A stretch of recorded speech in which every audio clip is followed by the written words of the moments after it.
Olá, amigos vets. Meu nome é Felipe Dantas Torres, eu sou médico veterinário, pesquisador da Fiocruz, especialista em parasitologia veterinária.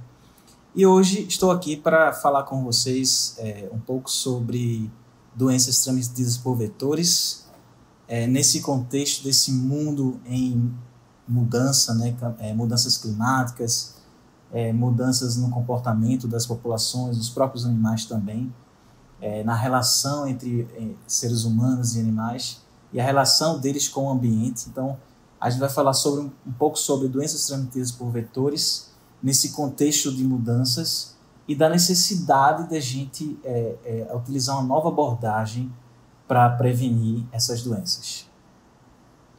Antes de começar, eu deixo aqui para vocês o meu contato. Essa é uma palestra gravada, então quem tiver dúvidas, quem quiser mandar perguntas, é só mandar através do Insta, e eu posso também depois passar meu e-mail. Quem quiser entrar em contato, eu posso passar meu e-mail, outros detalhes também.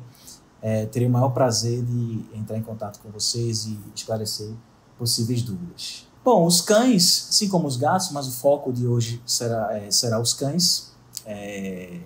Então, os cães podem ser parasitados por vários ectoparasitos, né? Aqueles parasitos externos, sejam eles parasitos permanentes, alguns que a gente chama muitas vezes de temporários, e a gente vai falar também de outros que não estão listados aqui, como os mosquitos e os flebotomídeos.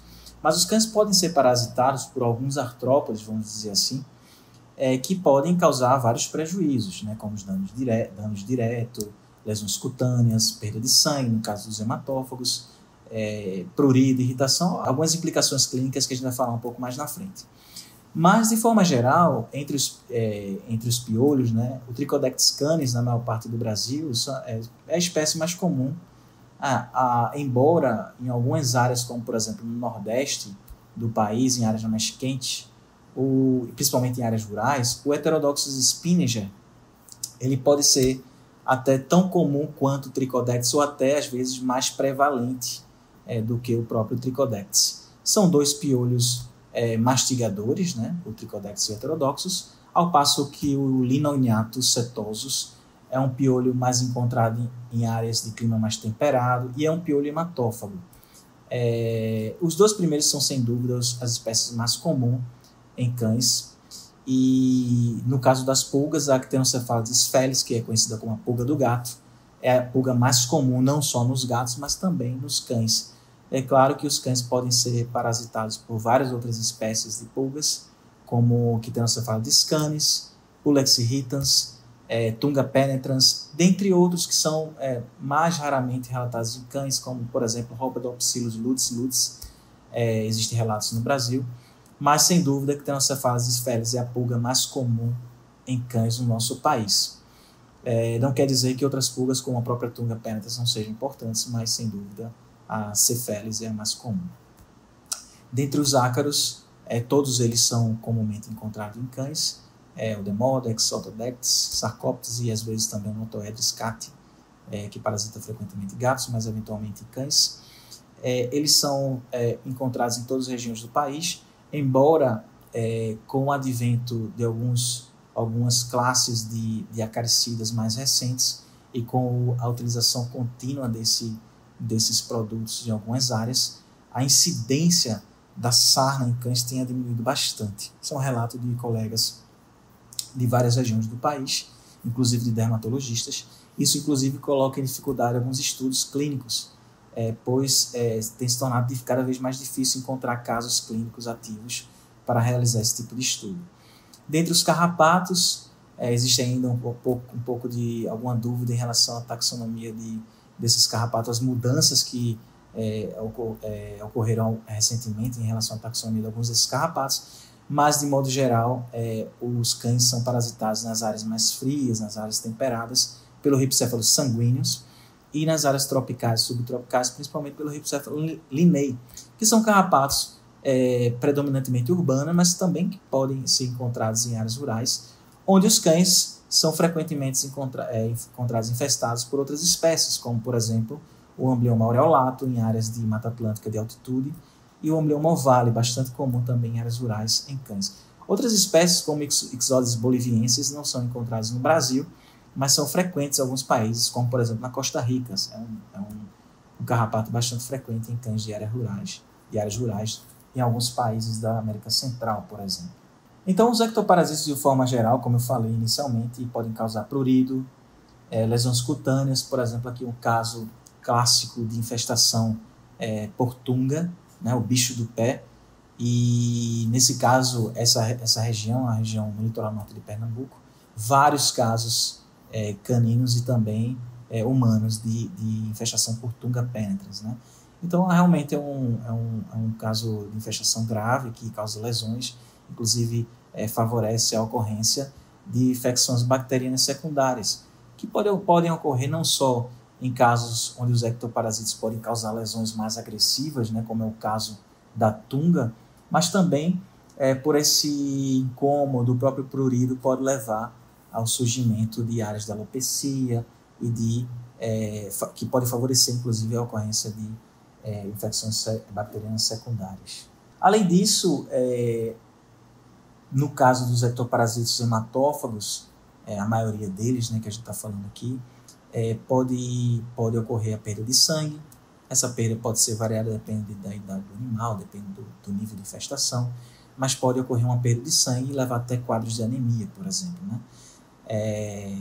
Mas talvez, dentre todas essas implicações clínicas que os ectoparasitas possam ter, a transmissão de patógenos é, sem dúvida, a mais importante. Aqui um pequeno resumo de patógenos que já foram relatados em cães e alguns em gatos também. Então, vocês podem observar que mais de 60 espécies de patógenos transmitidos por vetores em cães e gatos. Então, é muita coisa. Uma grande parte desses patógenos, uma grande parte é transmitida por carrapatos, mas também aqui nós temos várias espécies de leishmania transmitidas pelos flebotominos, as próprias espécies de Drofilaria que são transmitidas por mosquitos, por exemplo. Eu quero chamar a atenção aqui de vocês que esses patógenos são patógenos relatados em cães e gatos no mundo. Então, não quer dizer que todos esses aqui sejam relatados no Brasil, por exemplo, né?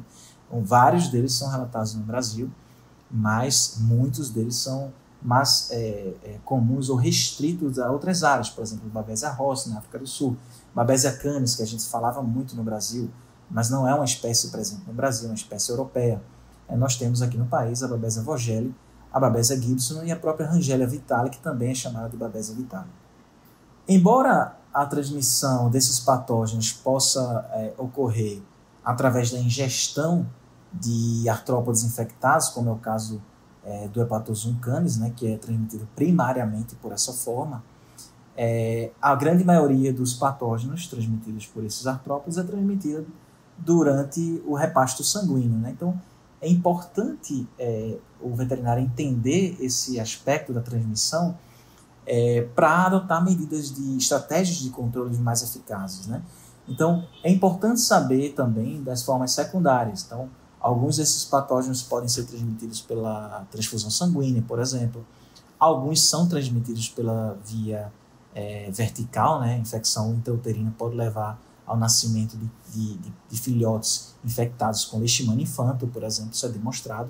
E esses animais, esses filhotes, eles podem desenvolver leishmaniose e podem também servir como fonte de infecção para os flebotominos. Então, mesmo em áreas endêmicas, onde os flebotominos são responsáveis pela transmissão, né, primária de leishmania, essas formas secundárias devem ser consideradas, por exemplo, quando nós temos um paciente infectado por leishmania e que pode ser considerado para um programa de reprodução, por exemplo. Então, isso são aspectos que devem ser considerados também durante a rotina clínica do médico veterinário. Mas a transmissão ocorre primariamente durante o repasto sanguíneo.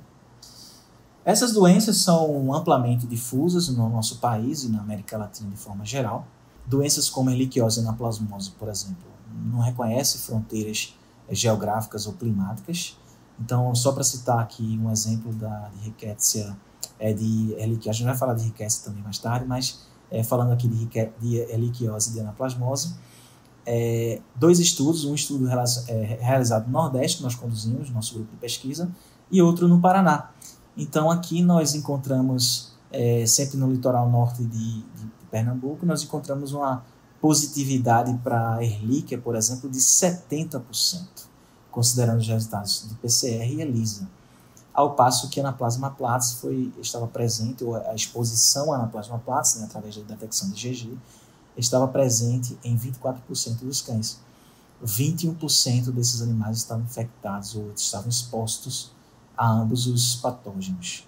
Já no Paraná, foi um estudo que utilizou apenas PCR, e é importante esse detalhe, encontrou-se uma positividade de 16% para Ehrlichia canis e uma positividade de quase 20% para Anaplasma platys. Então, são valores bastante elevados, considerando que foi utilizado apenas PCR, pois muitos dos animais que são PCR negativos, eles podem ser soropositivos.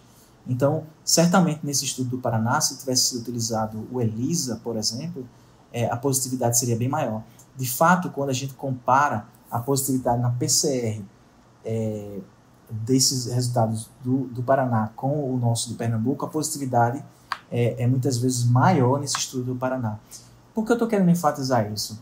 Para desmistificar, né, e acabar de vez com aquela suposição de que, ok, na região sul do país é mais frio, não tem tantos patógenos transmitidos por vetores. Tem, e a prevalência pode ser muitas vezes alta. Em ambos os estudos, foi encontrada uma positividade maior, estou falando estatisticamente significativa, em cães com sinais clínicos. Então, por exemplo, a trombocitopenia no estudo do Paraná foi fortemente associada com a Anaplasma platys, ao passo que tanto trombocitopenia quanto anemia foi fortemente associada à infecção por Ehrlichia canis, né? Da mesma forma, a babesiose. A babesiose, eu sempre falo que o difícil é encontrar um cão que não se torne positivo ao longo da sua vida, né, no Brasil. Então, aqui estão alguns exemplos de estudos, existem vários outros estudos, com prevalências inclusive menores, mas mostrando para vocês alguns estudos que relataram realmente soroprevalências bastante altas.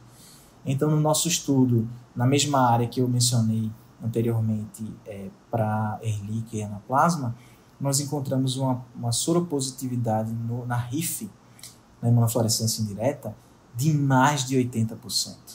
Esses valores são próximos a um estudo conduzido, por exemplo, no Mato Grosso do Sul, onde os autores relataram uma positividade de 81%.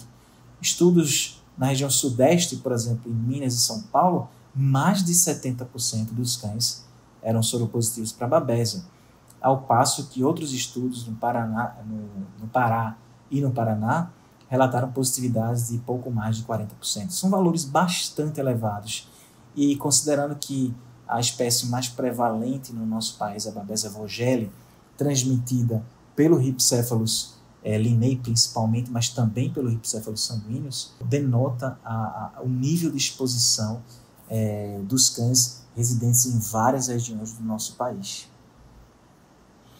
Essas mudanças ambientais e climáticas que eu mencionei rapidamente no início, na introdução dessa aula, têm favorecido a disseminação dos vetores e, consequentemente, dos patógenos que eles transmitem. Então, por exemplo, esse é o caso dos flebotomíneos e dos próprios carrapatos. É importante lembrar também que algumas dessas doenças transmitidas por vetores que acometem os cães são zoonoses, ou seja, elas são causadas por patógenos que podem ser transmitidos dos animais para os seres humanos e muitas vezes vice-versa também. Então, um exemplo clássico que nós temos esses dois conceitos de um vetor que está se disseminando devido a mudanças ambientais e climáticas e que transmite uma zoonose são os flebotomíneos e a leishmaniose canina. Então, guardem bem essa imagem desse cão que eu sempre gosto de mostrar nas minhas aulas, nas minhas palestras, porque foi o primeiro cão que eu vi com leishmaniose que chamou a minha atenção para essa doença há uns bons anos atrás. Aí eu vou mencionar mais uma vez essa imagem aqui, mais na frente. Então, a leishmaniose canina ela é amplamente distribuída no continente americano, ocorrendo desde o Uruguai, né, um foco recente da doença, a gente também vai falar sobre isso, até Os Estados Unidos, com casos de leishmania infante, leishmania mexicana, por exemplo, nos Estados Unidos, e alguns casos importados também no Canadá, relatados.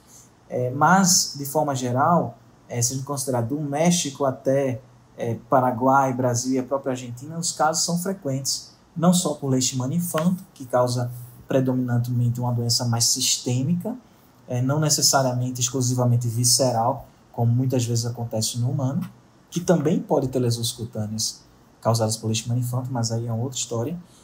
Mas nos seres humanos, o quadro clínico causado pela leishmania infante é mais visceral, no nosso país, ao passo que os cães podem apresentar, por exemplo, muitas vezes lesões cutâneas, né?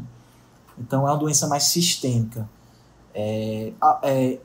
Para a leishmania brasiliensis e outras espécies, como por exemplo leishmania panamensis, bastante comum em alguns países, como por exemplo na Colômbia, o quadro geralmente são de úlceras localizadas, muitas vezes úlceras únicas ou úlceras múltiplas, e que geralmente acontecem no local da picada do flebotomínio, no local da inoculação da leishmania.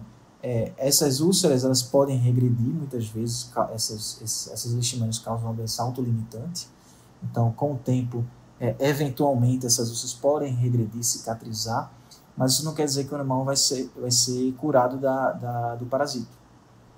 Então muitas vezes alguns desses animais podem desenvolver lesões em locais secundários, inclusive lesões mucosas, vários meses após a infecção inicial. Isso está bem demonstrado através dos estudos experimentais.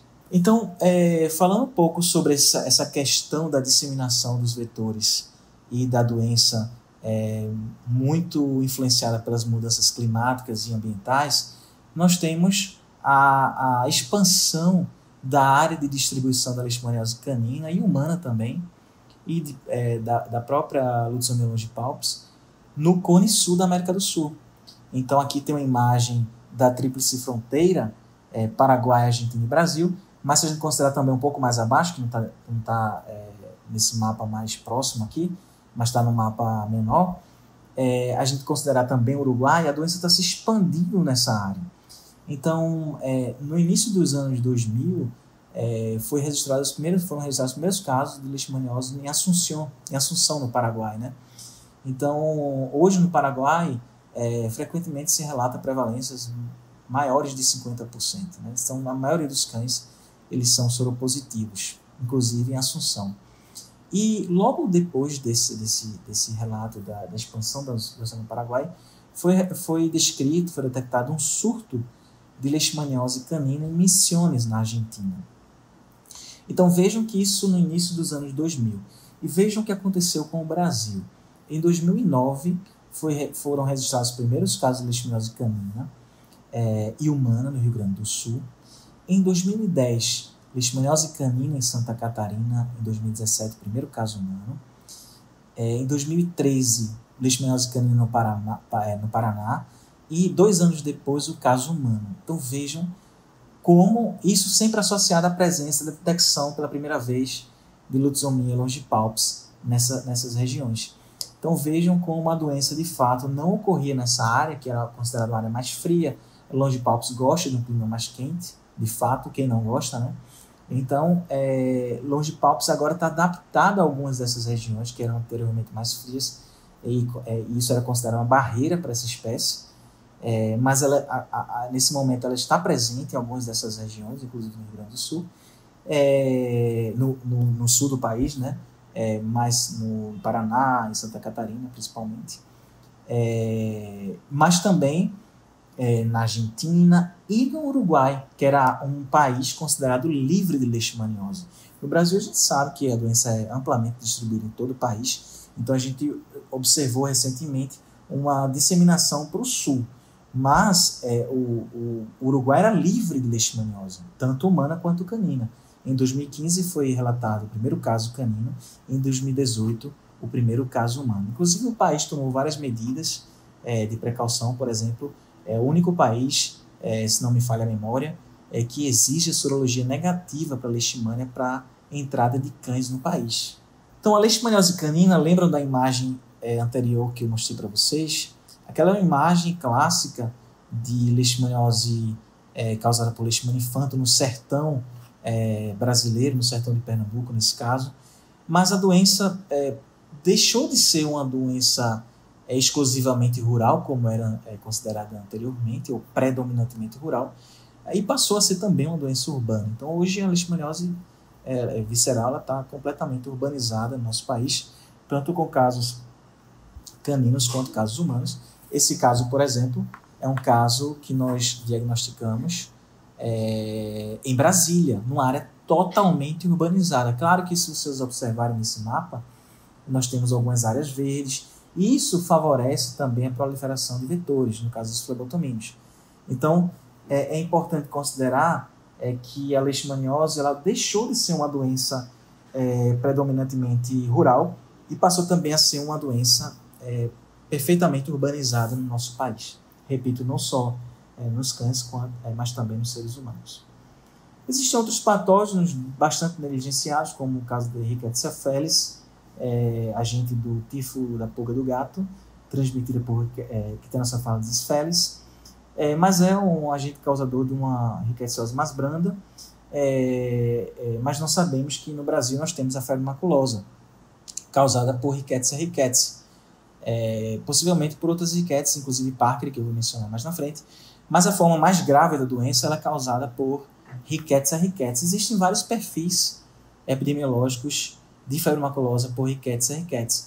Então, por exemplo, na região sudeste, o perfil clássico epidemiológico é associado a áreas verdes, com a presença de capivaras, que mantém grandes populações de Amblyomma sculptum, que é o vetor primário nesse tipo de cenário epidemiológico, e em alguns locais na região sudeste, em particular na região metropolitana de São Paulo, foi demonstrado o envolvimento do carrapato Amblyomma aureolatum, que não é um carrapato de capivara, mas um carrapato de cães e de carnívoros silvestres. As formas imaturas podem parasitar outros hospedeiros, mas frequentemente os cães são hospedeiros importantes desse carrapato, Amblyomma aureolatum, o carrapato amarelo do cão.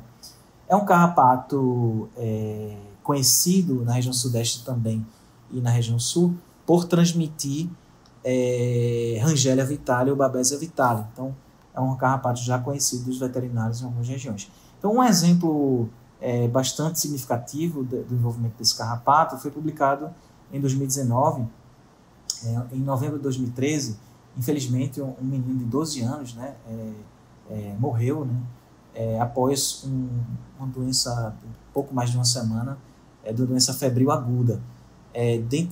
Vários testes foram realizados para tentar identificar a causa da morte dessa criança, e foi confirmada através da PCR, sequenciamento, como sendo a Rickettsia rickettsii. Então, foi um caso agudo de febre maculosa. Durante a preparação do corpo dessa criança para o funeral, foi encontrado um carrapato no pescoço desse menino, e esse carrapato foi identificado como Amblyomma aureolatum e estava positivo também para Rickettsia rickettsii.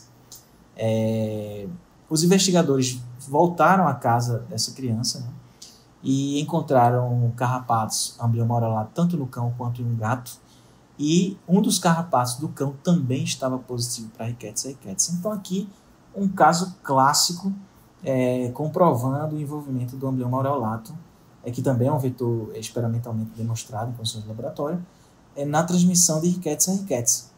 Então, é importante isso porque, como a gente vai enfatizar mais na frente, quando o veterinário pensa em controle de carrapatos, ele não deve pensar só na perspectiva do controle do carrapato, pensando no cão em si, mas também que esses carrapatos podem eventualmente transmitir patógenos para os tutores.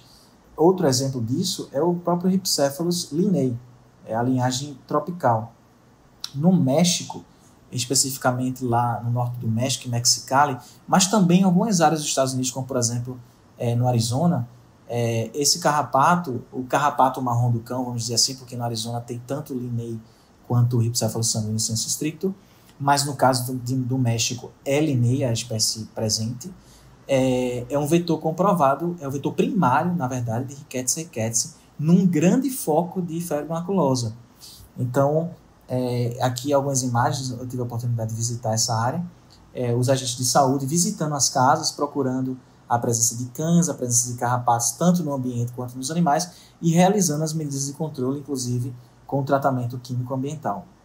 E só para vocês terem uma ideia da magnitude desse foco de febre maculosa em Mexicali, entre 2009 e 2019 foram registrados mais de 4.000 casos suspeitos, com vários confirmados posteriormente, mas com a taxa de letalidade de 18%. Então veja que é uma doença que pode ser prevenida, é uma doença tratável com antibióticos, em particular com a doxiciclina, mas que ainda tem uma taxa de letalidade bastante alta, pois muitas vezes no início dessa doença ela aparece, como foi o caso da criança, né, como um quadro febril de uma virose, enfim.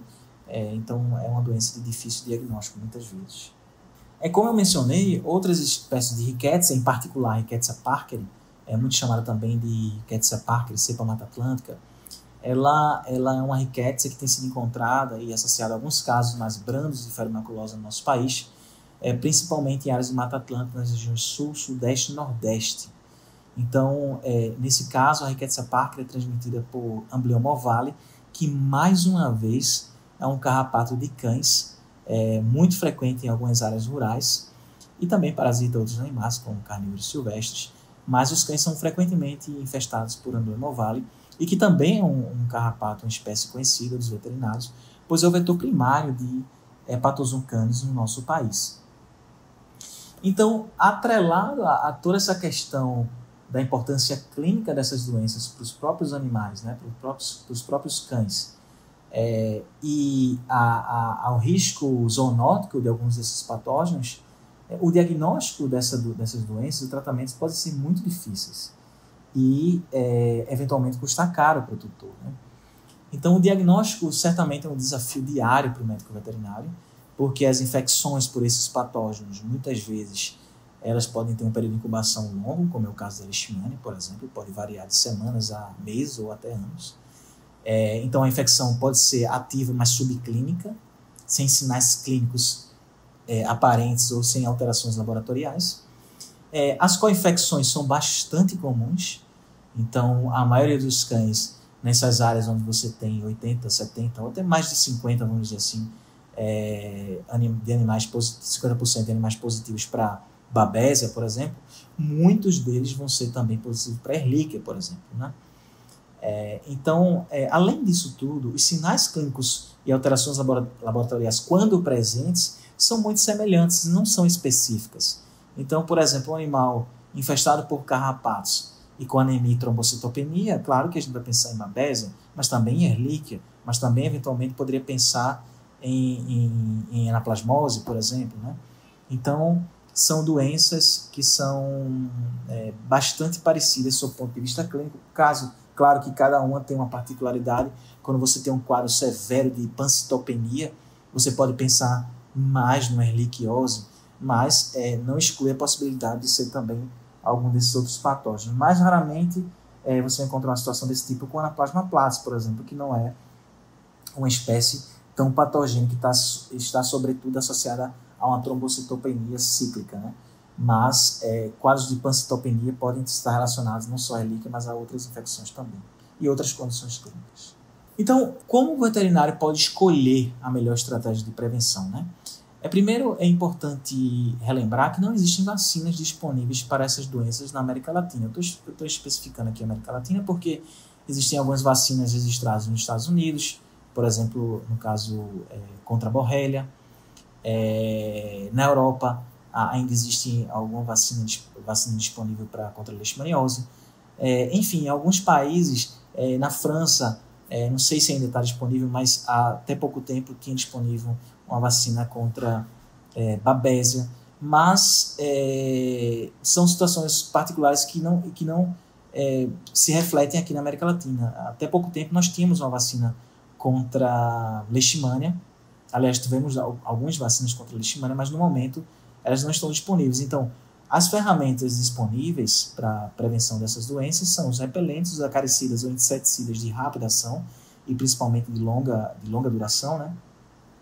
E os filaricidas, em particular as lactonas macrocíclicas, incluindo moxidectina e vermectina, que tem ação microfilaricida, mas também agem contra larvas de terceiro e quarto estágio. Quando associadas à doxiciclina, por exemplo, podem apresentar até um efeito adulticida. Então, existem várias diretrizes internacionais que falam da prevenção, do controle de ectoparasitas, a prevenção de doenças transmitidas por esses artrópodes. No que concerne os trópicos, nós temos o Conselho Tropical de Parasitas de Animais de Companhia, o conhecido como TROCAP, do qual eu sou o presidente atual. Então, nosso grupo ele tem sido responsável, se deu a missão de elaborar diretrizes para o controle de endo- e ectoparasitos de cães e gatos. Então, em relação às nossas diretrizes para os ectoparasitos e também para os endoparasitos, todas elas estão disponíveis, inclusive em várias línguas, inclusive em português, no nosso site. Não está descrito aqui o nosso site, mas quem quiser maiores informações, pesquisando no Google, facilmente vai encontrar o nosso site, mas eu posso também passar depois para quem entrar em contato e tiver alguma dificuldade de encontrar. Nós somos atualmente um grupo de 17 membros, de 14 países. Se vocês observarem, existem alguns colegas aqui que não são de países tropicais, como é o caso do Domênico, por exemplo, na Itália, o Andrei Mihalka, da Romênia, e além dos outros colegas, como a Gabriela e o Pablo, da Argentina. Mas para falar que esse grupo são pessoas, são veterinários, veterinários e áreas afins, que trabalham com parasitologia e que geralmente estão nos trópicos, têm uma longa experiência no controle de parasitose de cães e gatos nos trópicos, seja porque vivem nos trópicos ou porque desenvolvem pesquisas nos trópicos. Então, vários desses colegas que eventualmente não vivem em países tropicais, eles desenvolvem muitas pesquisas em todo o mundo, inclusive na África, na América Latina. Então também tem bastante experiência, além de serem referências na área de parasitologia.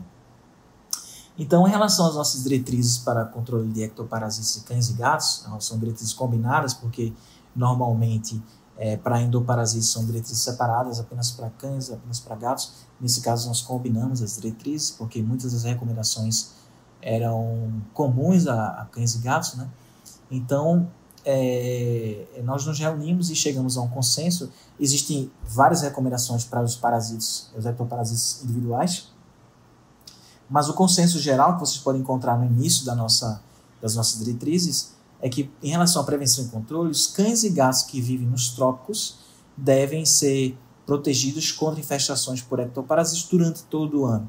Aqui os trópicos entendidos como trópicos e subtrópicos. Isso não quer dizer que os cães de áreas temperadas não devam estar protegidos.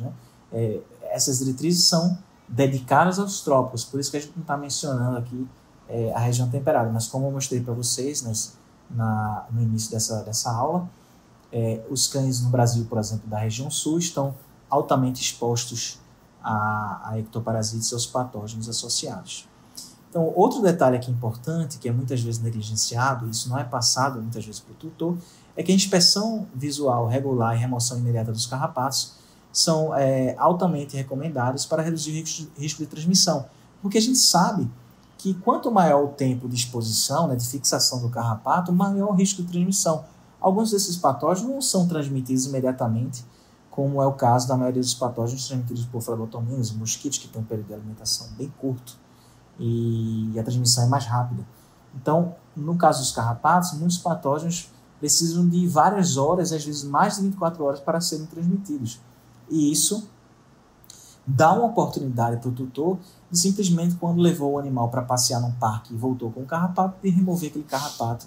E isso vai reduzir muito o risco de infecção por patógenos. Claro que isso na perspectiva do animal tratado. Mesmo o animal tratado, essa remoção ela pode ser feita manualmente. Então o tutor não precisa esperar que o produto faça um efeito e mate o carrapato para poder remover um carrapato. Claro que a remoção manual ela serve nesse tipo de situação que eu exemplifiquei aqui. mas o animal ele precisa sempre ser tratado com acaricidas ou com inseticidas. Então, a proteção contínua é a estratégia mais eficaz para prevenir a infestação por pulgas e carrapatos, mas também para reduzir o risco de transmissão de patógenos associados. Então, é importante falar, mesmo que brevemente, que o controle de ectoparasitos nos animais de companhia, né, em particular aqui do cão, ele é diferente do controle de carrapatos, por exemplo, em bovino, onde se faz um controle estratégico, né, inclusive visando manter níveis baixos de infestação para manter a estabilidade zoótica, né, e evitar surtos de tristeza parasitária bovina. Então, nos casos dos cães, esse princípio do controle estratégico não se aplica. Nós queremos eliminar todos os carrapatos do animal e do ambiente onde ele vive. Então, existem várias dúvidas dos tutores. É comum escutar dos tutores algumas dúvidas em relação a isso, né? Então, a pergunta, por exemplo, por que eu tenho que proteger meu animal de estimação durante todo o ano? Isso a gente já falou ao longo dessa apresentação. Já citei vários exemplos, mostrando que os carrapatos, em muitas dessas áreas, estão presentes durante todo o ano, né?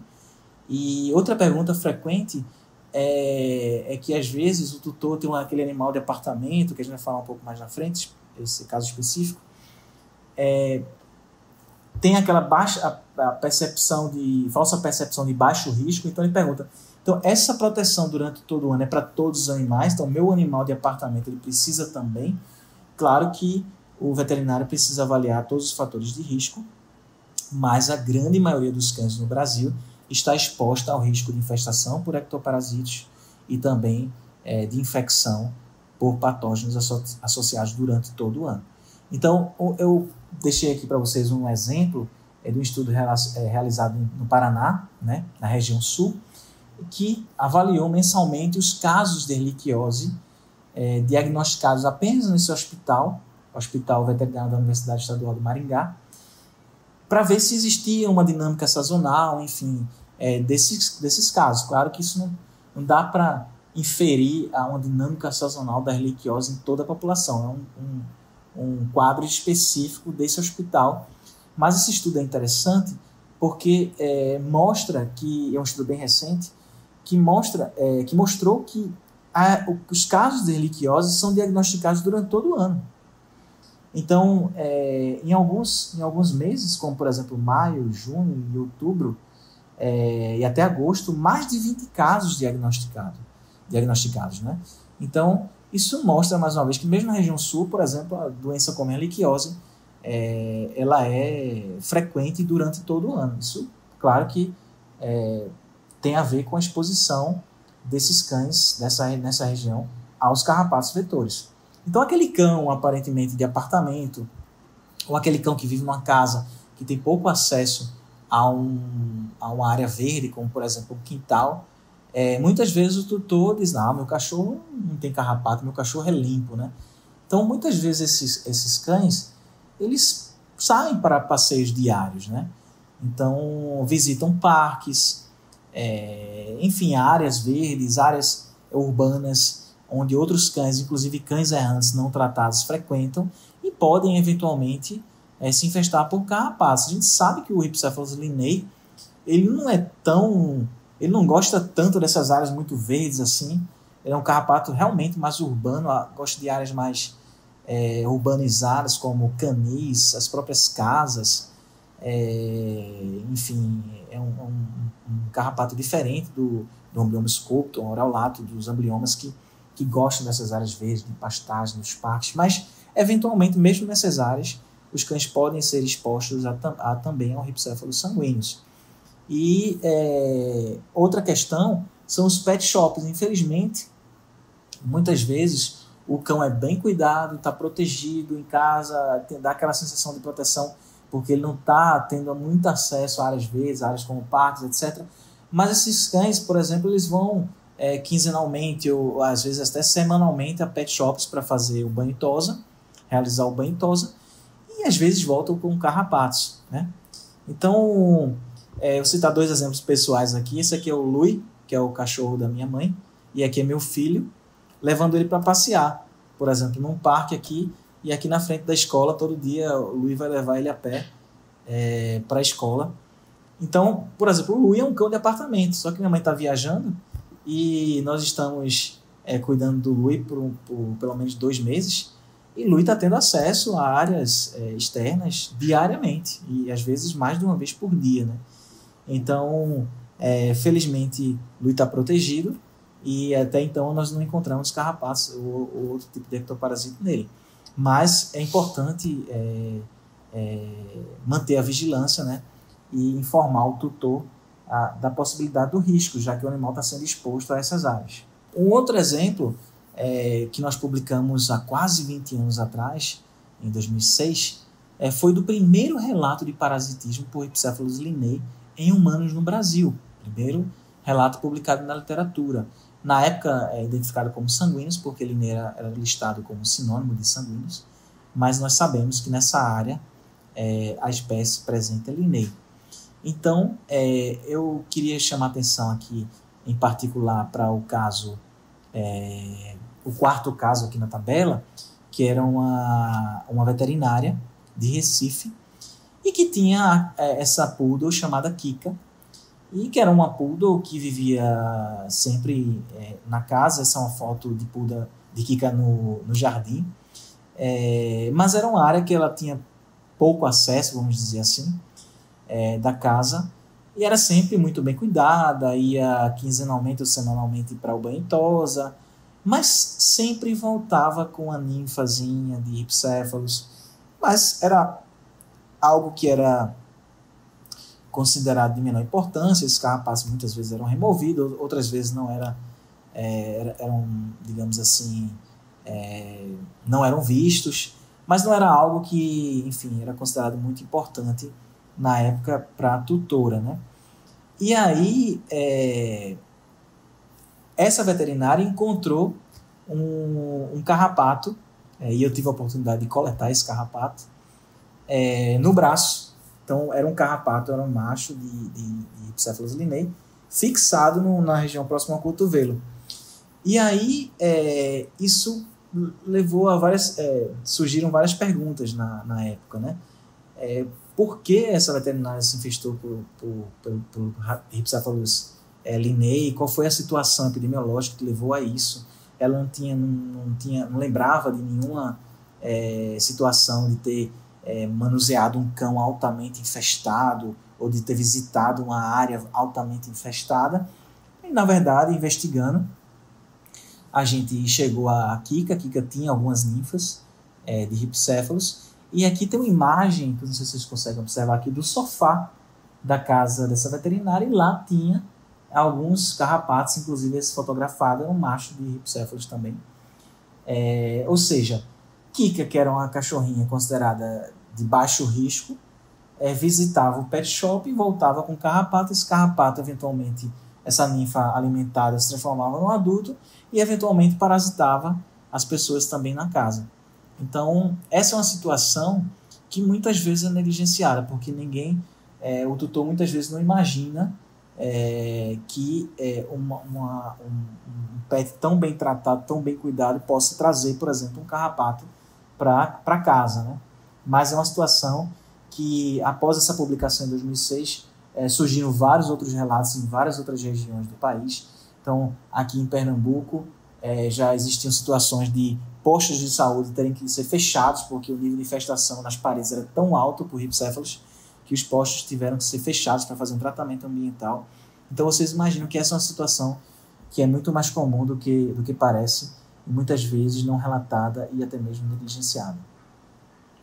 Existem vários produtos, né, que podem ser utilizados para o controle de ectoparasitas em cães, inclusive shampoos, os sprays, as pipetas, coleiras.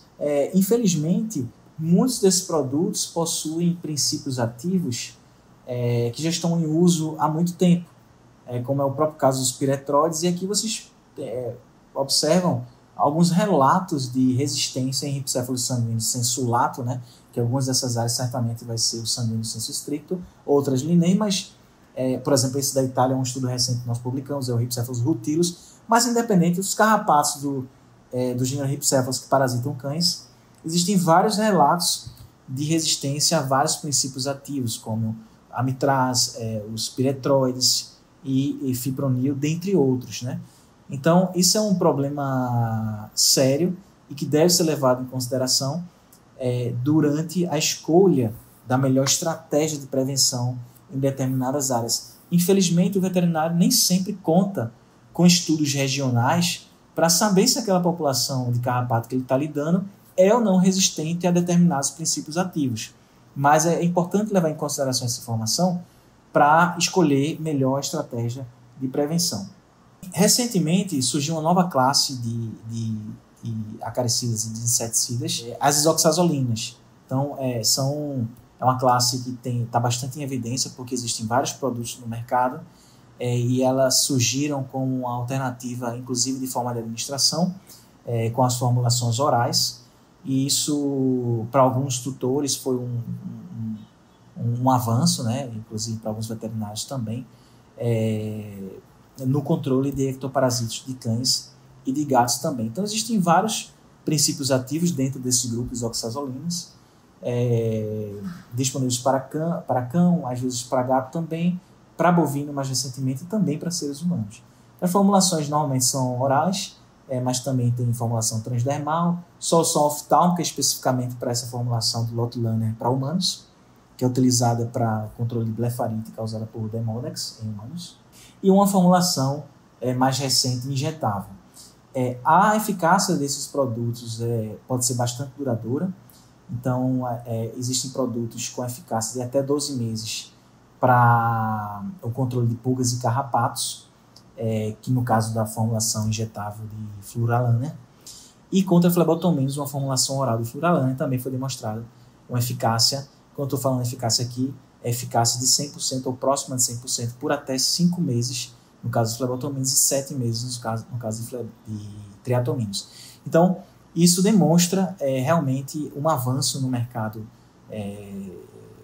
dentro das estratégias de controles para parasitos, ectoparasitos de cães e de gatos também, e abre o leque de opções para os veterinários escolherem a melhor estratégia para cada caso. Então, as oxazolinas estão disponíveis, como eu falei, em formulações orais, e essa formulação nova injetável que já está disponível no Brasil, é um lançamento recente, que tem uma eficácia comprovada contra pulgas e carrapatos de 12 meses. Isso realmente representa um avanço muito grande no controle de ectoparasitos de cães e gatos no Brasil e em outros países onde essa formulação está disponível. E vai ser também um avanço para alguns tutores que têm essa dificuldade de aplicação mensal, por exemplo, né? Já que é uma formulação de longa duração. A gente vai falar um pouco mais sobre isso.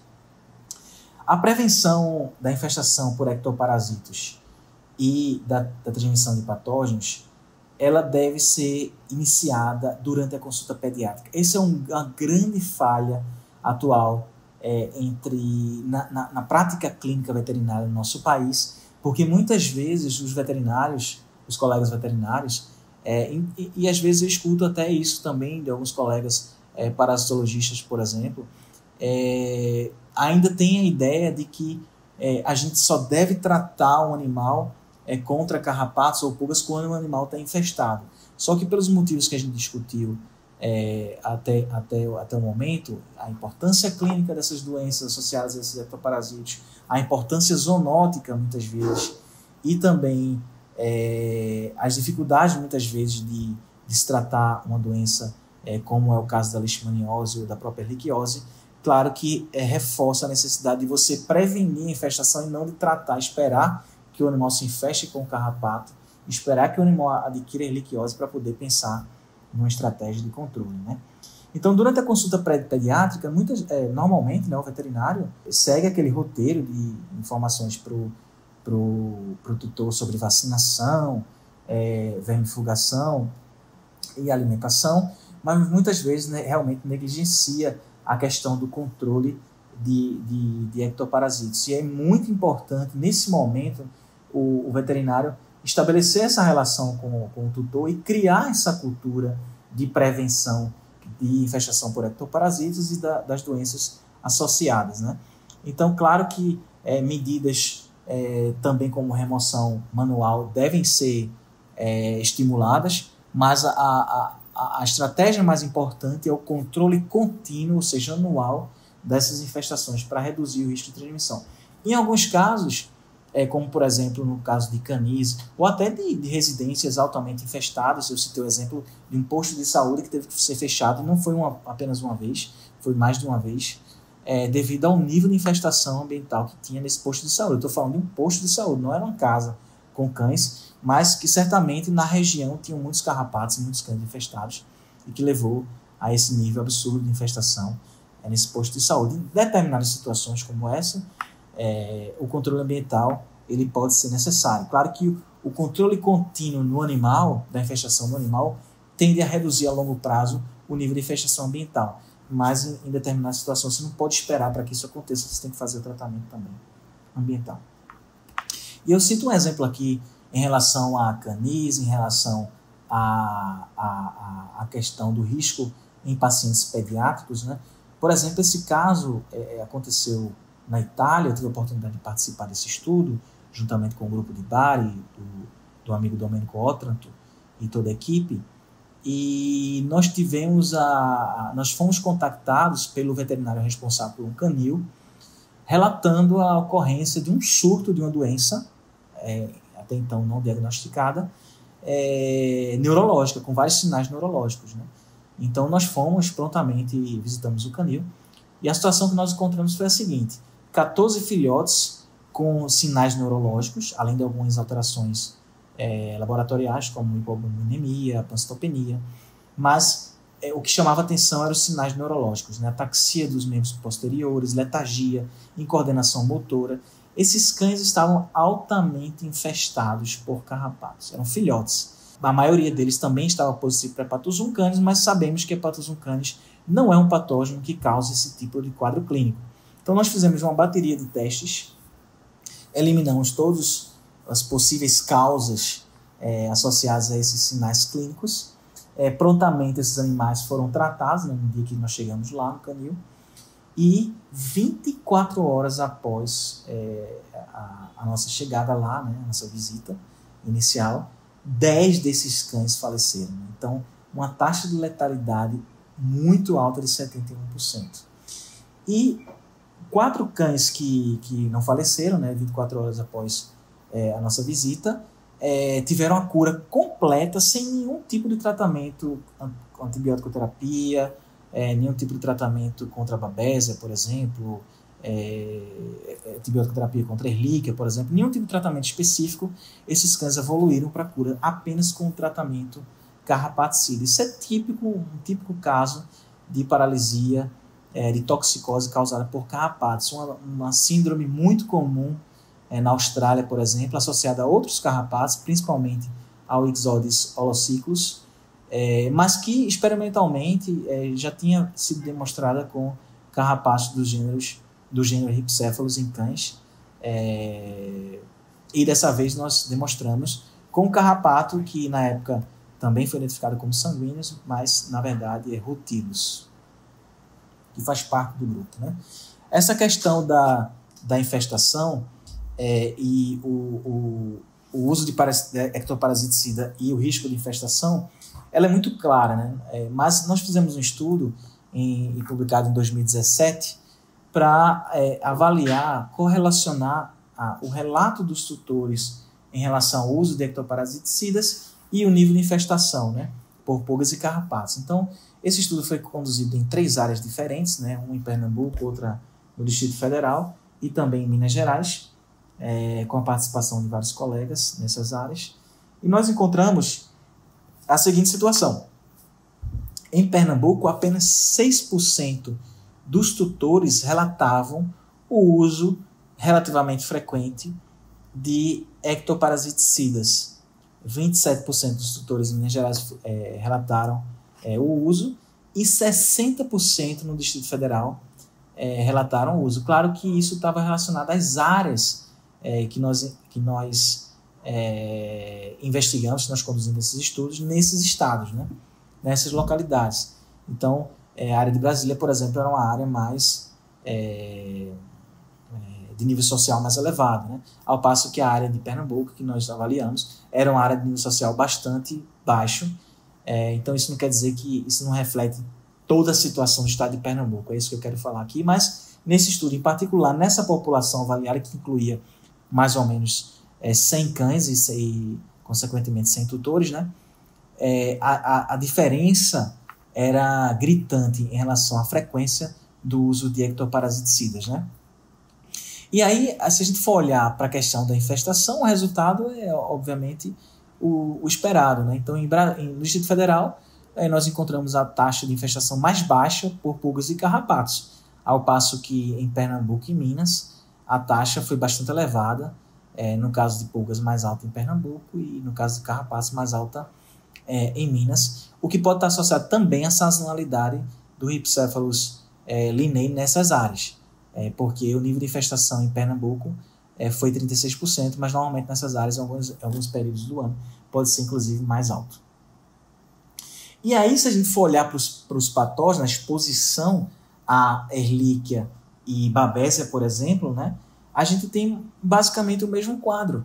Então, nós temos uma soropositividade para Babesia no Distrito Federal, nesse estudo, de 22%, e para Ehrlichia de 15%, ao passo que em Pernambuco, por exemplo, onde foi a área onde os tutores relataram um nível mais baixo de uso de a frequência mais baixa de uso de ectoparasiticida, a positividade para Babesia foi mais de 80%, e a positividade para Ehrlichia, isso no caso de Babesia na RIF, e no caso de Ehrlichia no teste rápido, no ELISA rápido, foi próxima de 60% para Ehrlichia, né? Então, mais uma vez, só mostrando algo que é muito evidente, que quanto mais você usa ectoparasitas, quanto mais você protege o animal, menor o risco, né? Então é importante a gente enfatizar durante essa consulta inicial, que a gente está estabelecendo um elo com o paciente e principalmente com o tutor, nesse caso, de falar de forma apropriada, não só de alimentação, vermifugação e vacinação, que são extremamente importantes, né? São tópicos extremamente importantes, mas também do controle anual de pulgas e carrapatos, principalmente, para a prevenção de doenças transmitidas por vetores. Nós não falamos sobre isso aqui, mas é importante, dentro da perspectiva da importância clínica e zoonótica também, de que os estudos, inclusive no Brasil, dados recentes, na Costa Rica também, têm demonstrado que os tutores, as pessoas que têm cães e cães infestados, também estão expostas a Ehrlichia canis, por exemplo. Então, existe uma soroprevalência muitas vezes alta, como foi o caso do estudo na Costa Rica, e alguns desses tutores são até PCR positivos para Ehrlichia. Claro que a importância clínica da Ehrlichia canis para os seres humanos ainda é pouco conhecida, mas é algo que não deve ser negligenciado, ou seja, mais um patógeno transmitido por Rhipicephalus linnei, principalmente, que também pode infectar eventualmente seres humanos. Então, claro que os veterinários, né, os colegas veterinários, podem encontrar algumas dificuldades na implementação de um programa de prevenção anual, né? Por exemplo, quando o tutor pode chegar a comparar o custo do controle anual de ectoparasitas e a vacinação. Por exemplo, tem um custo menor, mas são produtos totalmente diferentes, com tecnologias diferentes, contra organismos diferentes, então não tem como comparar essa questão desse custo. A gente vai falar um pouco mais sobre esse ponto. E essa também por essa falsa percepção de baixo risco, né? Os cães de apartamento que nós falamos, sem histórico de infestação, mas o veterinário precisa, de fato, tentar identificar esses riscos escondidos, né? Que muitas vezes o tutor pode não estar relatando. Meu cão é de apartamento. Sim, onde ele faz as necessidades. Não, eu saio para passear. Ele não faz em casa, não. Eu saio para passear com ele, ele faz todo dia na rua. Então, são muitas vezes riscos que o próprio tutor pode não perceber, mas o veterinário tem a capacidade, o conhecimento necessário para poder perceber e avaliar o risco para estabelecer a melhor estratégia. Mesmo para um cão, por exemplo, de apartamento que aparentemente está sob um risco reduzido, né? E também outra dificuldade que pode existir é a necessidade de repetição de tratamentos frequentes, porque a vacina você aplica uma vez, claro que no início você faz as repetições, mas é uma reforço anual. Então, essa necessidade de aplicação, principalmente mensal, isso incompatibiliza a compliance, por exemplo, de alguns tutores, né? Então, muitos tutores preferem algo que vá durar por mais tempo. Então, isso é uma das dificuldades, mas que pode ser solucionada com a utilização de produtos de longa duração. Em relação ao custo, é importante colocar na balança a questão do custo da prevenção e do custo do tratamento. Então, um controle anual, dependendo do peso do animal, pode girar em torno de R$700, por exemplo, ou menos ou até mais, dependendo do peso do animal, dependendo do produto. Mas é importante enfatizar que o custo de uma doença, por exemplo, uma forma grave de Ehrlichiose, né, pode ultrapassar cifras como R$5.000, incluindo medicamentos, custos veterinários, internação, transfusão sanguínea, além do próprio risco para a vida desse animal, considerando que essas doenças podem ser fatais, né? E isso é algo que você não pode colocar na balança, porque não existe como você quantificar o custo da vida, né? Então isso, mais uma vez, reforça o protagonismo do médico veterinário na saúde única, né? Então, quando o médico veterinário está diante daquele paciente canino, né? Ou felino, a gente está falando de cão nesse momento, nessa aula, mas isso se aplica também na rotina da clínica felina. Quando o veterinário está diante daquele paciente e da família, né, que está ali, o tutor, enfim, a tutora, é importante que o veterinário tenha essa visão de saúde única, né? Que ele não está lidando exclusivamente com o paciente canino, mas ele está lidando com um membro de uma família. Então é importante sempre ter isso em mente, lembrar dessa visão mais global, porque tudo que o veterinário fizer em relação a esse paciente vai refletir para aquela família. Então, em relação à prevenção, diagnóstico e tratamento, muitas vezes a prevenção não vai só prevenir a infestação no paciente, mas também nos outros membros da família, no caso dos tutores, por exemplo, né? E, mais uma vez, esse controle contínuo, seja de pulgas, de carrapatos e da prevenção, por exemplo, da própria leishmaniose, ela é importante considerando a perspectiva zoonótica de alguns desses patógenos, inclusive em áreas como o sudeste do Brasil, da própria Rickettsia ricketts, né? Agente da febre maculosa. Então, agradeço a todos que assistiram até aqui essa aula. Coloco mais uma vez o meu contato aqui e terei o maior prazer de responder perguntas.